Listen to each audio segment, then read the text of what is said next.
জুলাই সনদ বাস্তবায়নে সরকার দলের অনীহা, সংসদে 2/3 সংখ্যাগরিষ্ঠতার অভিশাপ কিনা এমন প্রশ্ন তুলেছেন সুশাসনের জন্য নাগরিক সুজনের সম্পাদক বদিউল আলম মজুমদার। সকালে সিডাপে জাতীয় সনদ বাস্তবায়ন বিষয়ক এক আলোচনা সভায় তিনি আরো বলেন, জুলাই জাতীয় সনদ বাস্তবায়ন বিষয়ে সরকারের যুক্তি গ্রহণযোগ্য নয়। 200-র বেশি সার্ভিস ও ফিচারে লেনদেনের সব বিকাশ অ্যাপে সম্ভব।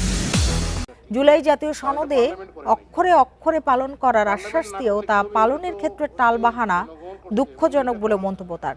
আর সাবেক বিচারপতি সুজনের ভারপ্রাপ্ত সভাপতি এম এ মতিন বলেছেন, গণভোটে জনগণের রায়ই সর্বোচ্চ আইন। সভায় অন্যান্য বক্তারা বলেন, গণতান্ত্রিক রাষ্ট্র নির্মাণে দ্বিকক্ষ বিশিষ্ট সংসদ অত্যন্ত গুরুত্বপূর্ণ, যার উল্লেখ রয়েছে জুলাই জাতীয় সনদে। বলেন, গণতন্ত্রের ভবিষ্যৎ নির্ভর করছে জুলাই জাতীয় সনদ বাস্তবায়ন ও বাস্তবায়নের ধরনের উপর।